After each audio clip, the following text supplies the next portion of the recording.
Welcome to this webinar on Neo-Humanism, Liberate Your Mind. And I am Dada Ranjitananda.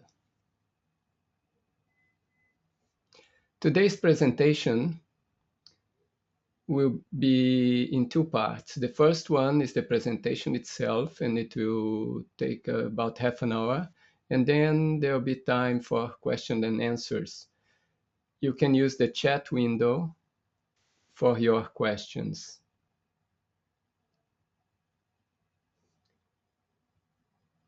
So let's go to the presentation. Neo-Humanism. We are talking about something in the mind. And the mind is always moving, all the time.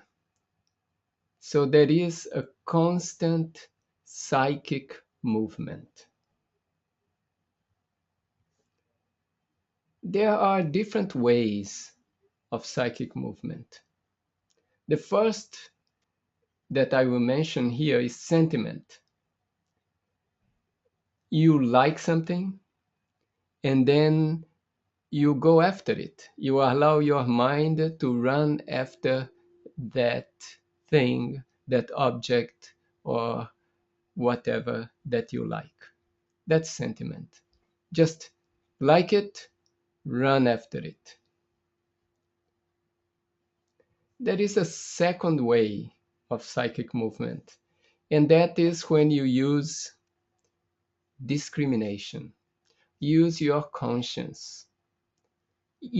Before doing something, you think, should I do this or not? Is it proper? Is it not proper? After consideration, then you decide your course of action, then you do it. That's another way of psychic movement. And the third way, instinct. Instinct is more related to undeveloped creatures. There is an inborn instinct, and following that instinct, they act. For example, a mosquito. A mosquito lands on your body and starts sucking the blood. That's pure instinct. It's not sentiment, it's just instinct. This is a third way of psychic movement. So we have seen three ways of psychic movement. I put in this order now. The first is discrimination or conscience. The second is sentiment, in contrast with rationality, just sentiment. And the third is instinct. Now, according to how developed a being is, you follow more the number one. If a being is less developed, it will follow more the number three. So according to the development of that being, for example, human beings, we should use more the number one. In fact, we should always use the number one.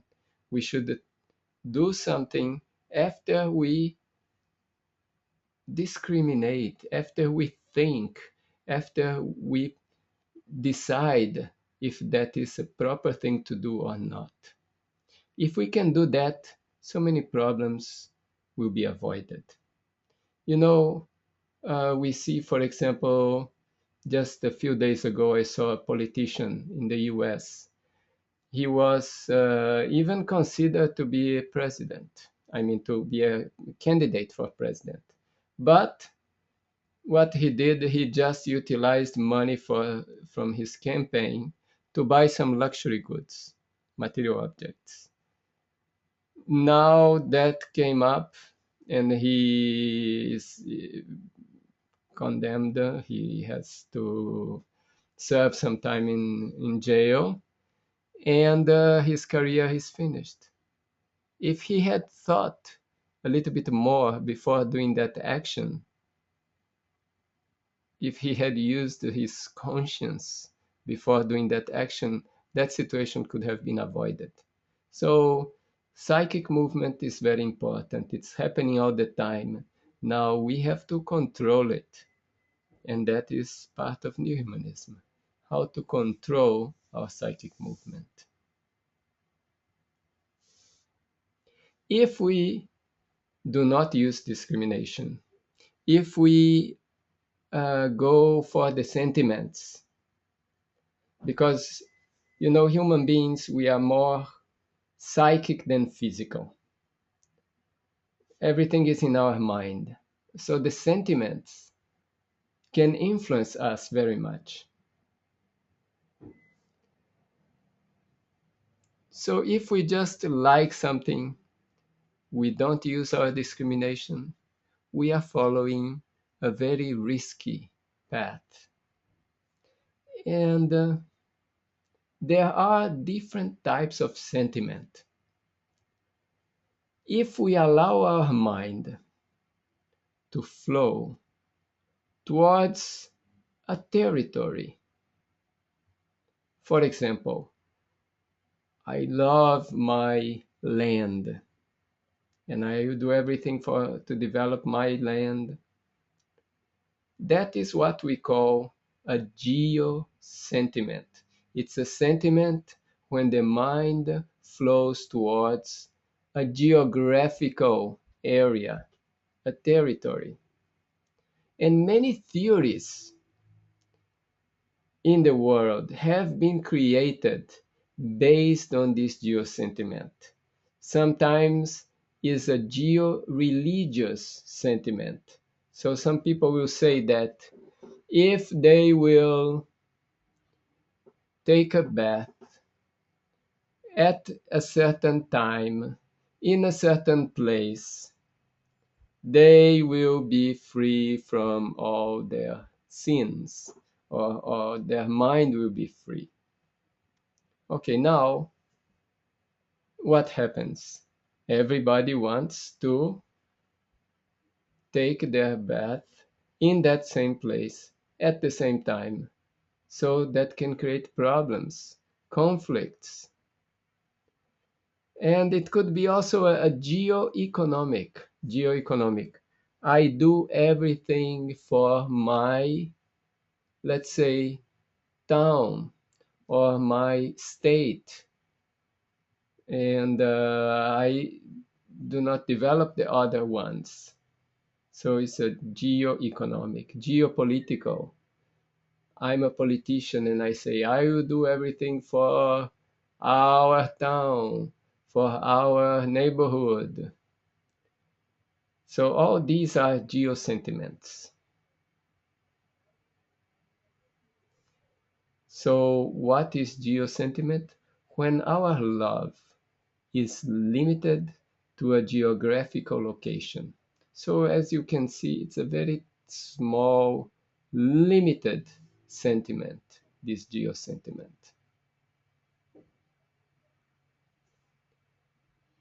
As I mentioned, it could be a geo-economic sentiment. For example, some industries are located in a developed country. The raw material is coming from an undeveloped country. So now they transport this raw material to the rich country. There it is transformed into the finished product. Now that finished product can be again sold to that country where the raw material came from. The difference, raw material has a certain price, finished product has another price. So it happened that these industrially developed countries have exploited the undeveloped countries. So they resorted to imperialism or economic fascism to maintain their wealth at the expense of the undeveloped countries. So this is an example of a geo-economic sentiment. I also mention geo-religious. For example, a river is sacred. So if you go to that river, drink the water of that river, take a bath in that river, or you will attain a liberation, or you will be purified. But maybe that sacred river is a very polluted river. So what is really happening is that you are getting so many bacteria and you may even get sick, badly sick. So there is no logic in that. And why that particular river is sacred? The supreme consciousness is infinite. It's everywhere. Why it is only in that river? Or another example of geo-religious sentiment. You have to go to a certain place of pilgrimage at least once in your lifetime. Otherwise, your life will not be fruitful. That is a geo-religious sentiment. Does not make sense because every religion says God is everywhere. And now, why you have to go to a particular place to be close to God if God is everywhere? This is a geo-religious sentiment. We should be careful with geo-religious sentiments.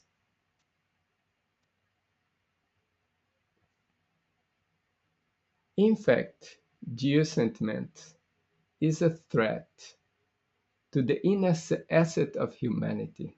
What is that inner asset of humanity? Love.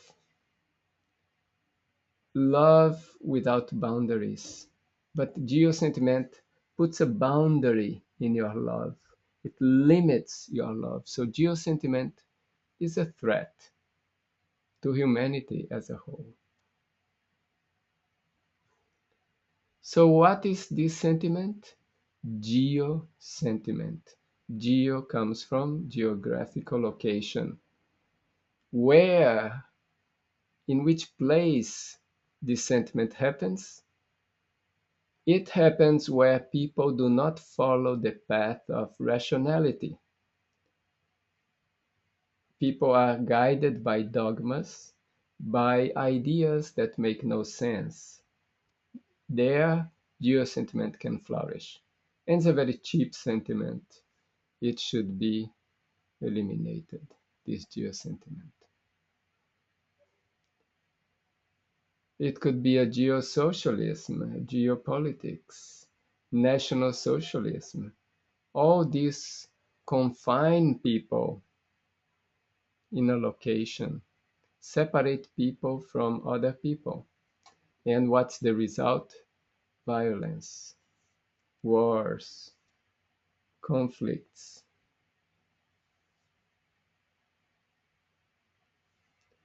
How to overcome geo-sentiment? There are two steps or 2 points, 2 things we can do.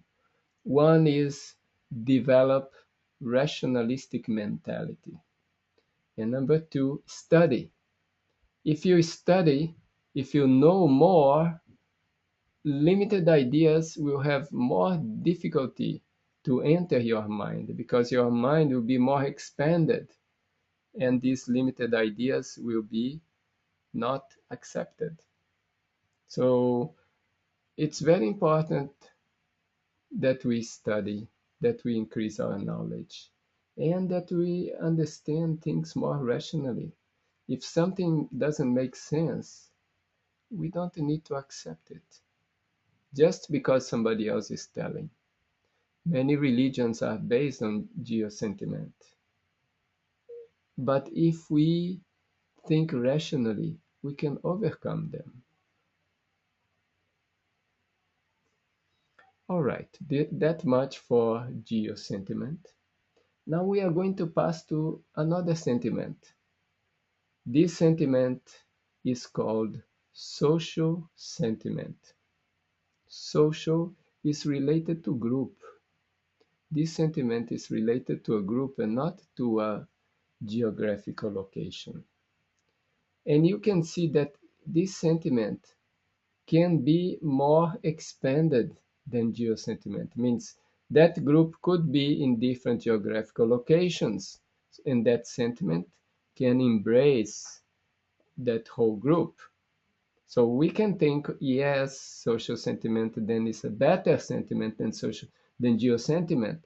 But the thing is that this is also a limited sentiment, and we will see that it can cause even more problem than geo-sentiment. Now, this social sentiment, which is a group sentiment, it um, can be small, means in a small group, or it can be a bigger group. For example, my family, I only love my family, I do everything for my family. That's a social sentiment, but it's small. But now I expand it, not only my family, my caste, all the Brahmins, for example. It's a larger sentiment, include more people. I can even think, no, my whole community. And I do everything for my whole community at the expense of other communities. Or I can even enlarge it to national sentiment and even more expanded international sentiment. And we can think that, oh, this international sentiment, that's good. Well, the thing is that international is still you are thinking of different nations, so you are still separating into nations. It may be a more expanded sentiment, but it might even create more problem. Okay. This social sentiment can also be social religious, means I do everything for my religious group. It could be social economic. I do things that will benefit my group.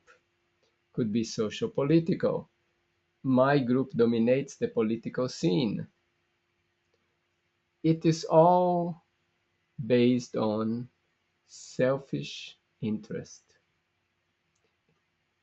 It might be more expanded than geo-sentiment, but it can create more problem than geo-sentiment.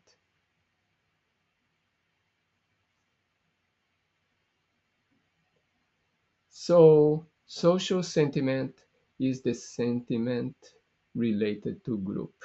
Could be a social group, economic group, a political group, but it's all based on interest. Social sentiment can expand. Imagine if social sentiment expands, and reach its maximum. The maximum is maybe I'm a human being, so my sentiment includes all human beings, humanism. So that is when social sentiment, which was small, goes on expanding, includes all humans. Now we can say, yeah, oh, okay, that's good. Well, does humanism provide all the answers? Because you see, there are other beings also, not only humans. The way we run things, we take humans into consideration, everything for the humans, but there are many other beings. And what happens? It can create a clash, a conflict between different creatures. So that is inter-creature. Inter-creature between one creature and another, between human beings and animals, between human beings and plants. Now, because we consider human beings higher than plants or higher than animals, so it's okay to sacrifice the animals for the benefit of the human being. That's a clash between different creatures. Now, That same mentality, means thinking that something is more important, could also create an intra-creature conflict amongst human beings. Means we can say, oh, those human beings, they are not so important as these human beings. And we can see that in the world, you know. And that is an intra-creature clash. And humanism doesn't avoid it.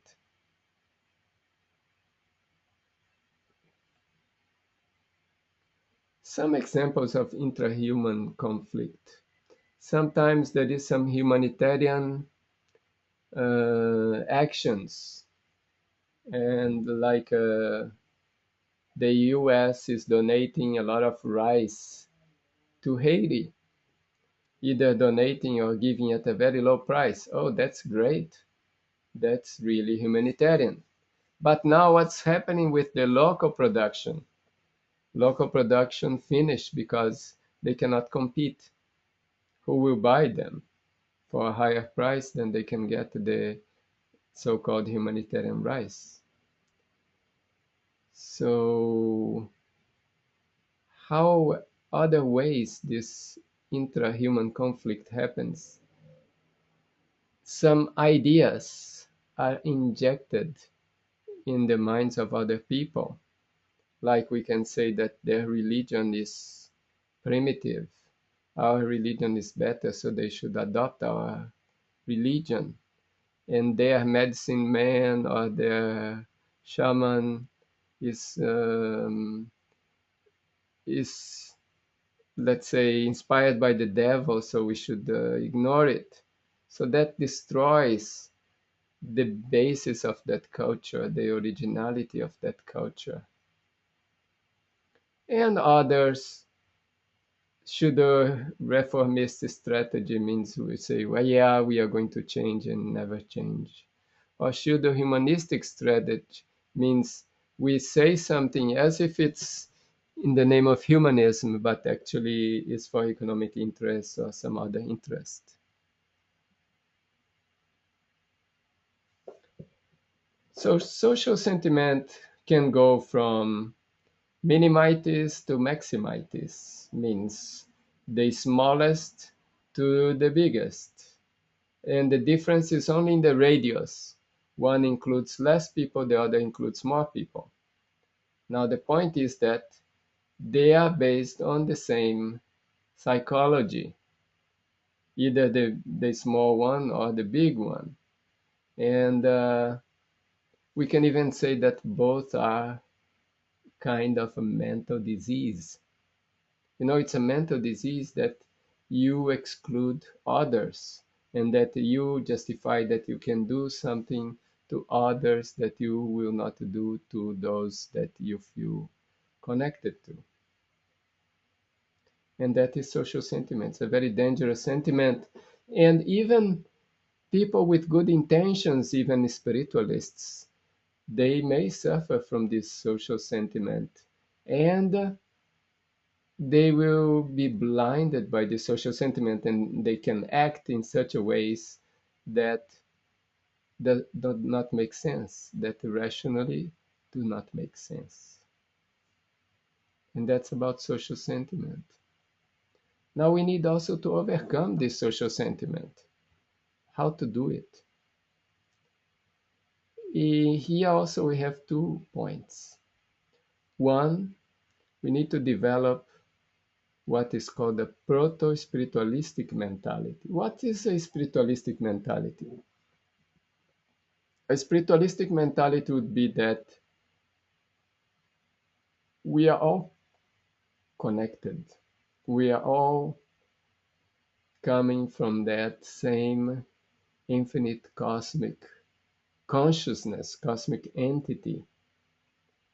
So we are all connected, as if we are all children of the same progenitor.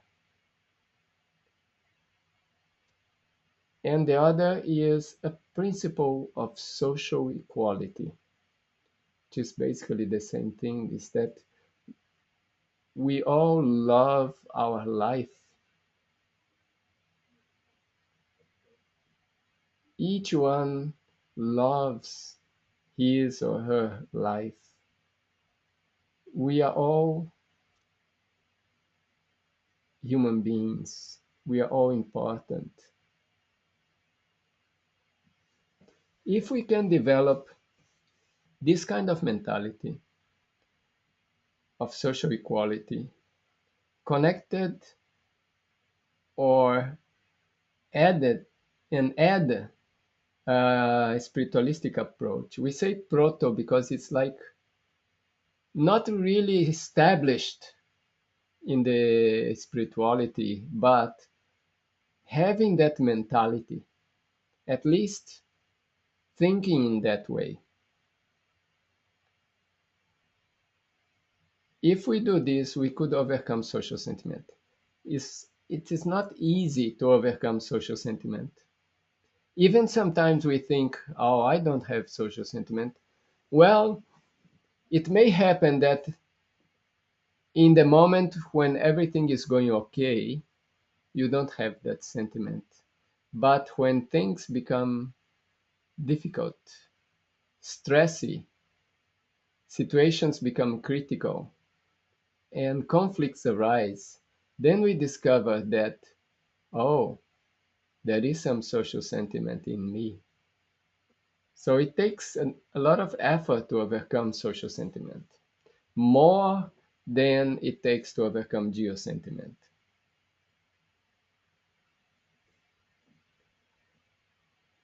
This principle of social equality, as an example, imagine a group of people go on a pilgrimage, and on the way, some get hurt or cannot walk. What happens? The others will think how we can carry him or her, how we'll reach everybody together, how we'll continue our march. We do not leave them behind, just leave them there and forget about them. That's not the idea. So that is an example of people who have adopted this principle of social equality. So it's this collective march of all in unison. That's the principle of social equality. A characteristic of neo-humanism, because humanism we saw doesn't embrace all beings. Now when we come to neo-humanism, it embraces all beings, so it's more expanded than humanism.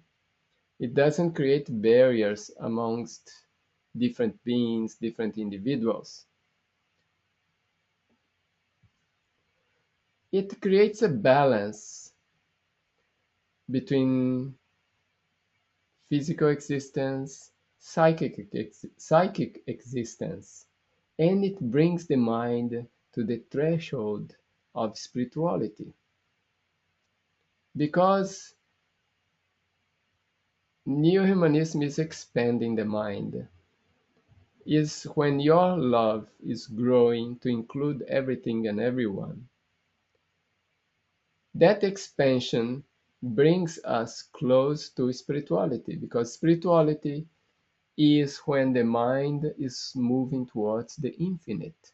So the mind is expanding, expanding, expanding, removing all barriers.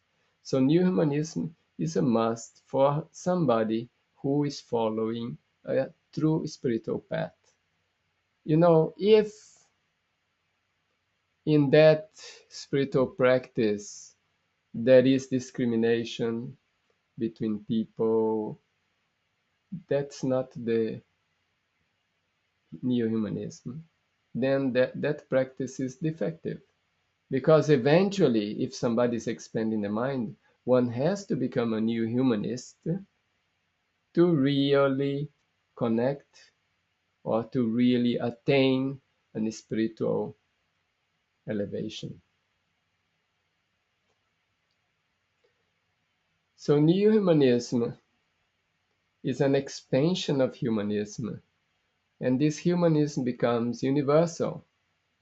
Universalism includes everything in the universe. We really feel connected to the universe. There is no exclusion. We are not anymore on a geo-sentiment that we're only thinking about the earth. You know, if we think only about the earth, that's geo-sentiment also. It may be a very expanded geo-sentiment, but still geo-sentiment. So new humanism is universal, includes the whole universe. What are the obstacles to new humanism? Selfishness is a great obstacle. Like social sentiment is based on selfishness. And dogmas. Dogmas or isms, nationalism, various isms. What is a dogma? A dogma is a limited idea, an idea that, let's say, confines the mind. It's something that doesn't really make sense, but people accept. Why do they accept? Sometimes for fear. Sometimes it's a religious thing. You know, you in religions they say no, you shouldn't think rationally, you just have to accept it. So that creates a problem to the mind. If the mind has to accept something that doesn't make sense to that mind. And that's why we see very intelligent people, scientists, doctors, engineers, and they accept certain dogmas that make no sense in the religious field, even in the economic field. You know, the whole economy today, capitalism. Why some people can accumulate so much that they don't even need? Why is it allowed? Oh, freedom. Oh, that's basically a dogma. You know, in the physical world, where things are limited, one cannot accumulate unlimited. There should be some limitation in the physical world. Maybe in the psychic world, in the mental world, one can accumulate a lot because you can know a lot and still you not take it from somebody else. But if you accumulate a lot of physical wealth, it means you are taking from somebody else. Anyway, so the obstacles to neo-humanism, dogmas and selfishness. Dogma, in fact, is a big problem, and it's responsible for the greatest bloodbaths in history of humanity. Now, how to get established in new humanism? We have to expand our love to all directions. We cannot exclude anything. If we exclude something, it means we are creating a limitation. So, what should be the source of inspiration for new humanism? It needs to be spirituality, because only spirituality embraces everything. Only spirituality includes everything. Only spirituality is something related to the infinite. So the source of inspiration for new humanism must be spirituality, but real spirituality, not a dogmatic religiosity. And we come to the end of the presentation. I will do a summary here, what we talked about. We started talking about psychic movement, and we saw that there are three types of psychic movement. We talked about sentiment, is when you just like something and you go for it, no thinking. Animals, you see a dog, you show food, it runs for the food, or a bird will be flying and will see some food on the ground, It will go to eat the food and it gets caught in the net. It's just sentiment. It's not thinking, what is that food doing there? No, the bird is not thinking that. It's just sentiment. Discrimination. Discrimination is the way humans should do. We should think, is it proper to do this? Is it not proper? Is it going to bring the welfare or not? And the third one is instinct. Instinct is very basic. It's mostly undeveloped beings, undeveloped creatures. They follow instinct. Plants, they move toward the light if they need light, or they avoid the light if they are shade plants. That's just instinct. And then we thought that we mentioned that sentiment can be a big problem if we follow sentiment. And there are different kinds of sentiment in the society which affects everyone. One is geo-sentiment and another social sentiment. Geo-sentiment can be geo-religious, geo-economic, geopolitical, and the same social sentiment could be social-religious, socio-economic, and social-political. To overcome geo-sentiment, we need to study, get more knowledge, and develop rationality. And to overcome social sentiment, it's very important to follow this principle of social equality. Now, when social sentiment expands to the maximum, it becomes humanism. But humanism is still not the solution. First, it's still kind of based on selfishness when we humans think for our welfare. So we have to go beyond this selfishness. We have to go to neo-humanism. Now, neo-humanism, we have to understand that we are connected to every being, you know. In fact, the mind, the mind is moving from one being to another. Let's say from one type of body to another type of body. That's the when the mind evolves. First, the mind is very primitive, so it may just need an unicellular body. Now the mind develops, so that unicellular body dies, and that mind moves to a multicellular body, which could be a plant. Now that mind evolves, and that plant body is not enough for that mind, so that mind will leave that body, the body dies, and the mind moves to another body, maybe a body of an animal, so that mind is developing, and that mind may move to a body of a human. Now, as you see, all these beings are connected. Um, they are, we are part of that same, let's say, infinite cosmic entity. It's not that we are completely independent, we are islands. No, every being is connected. So, in that way, we should help every being to develop because we are helping these minds to develop, to move ahead.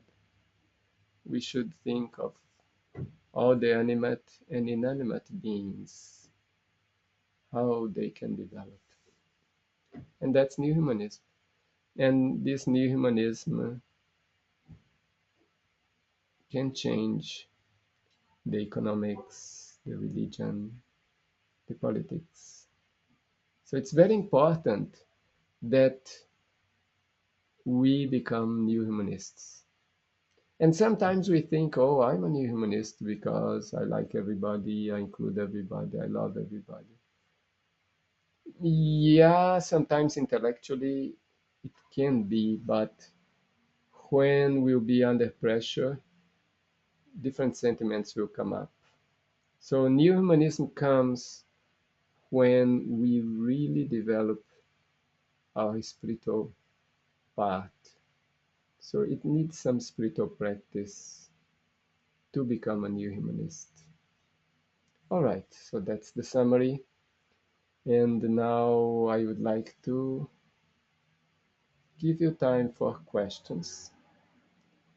And please type your questions on the chat window and I will reply.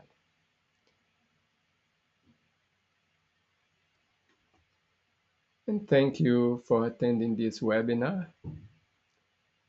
The recording will be available.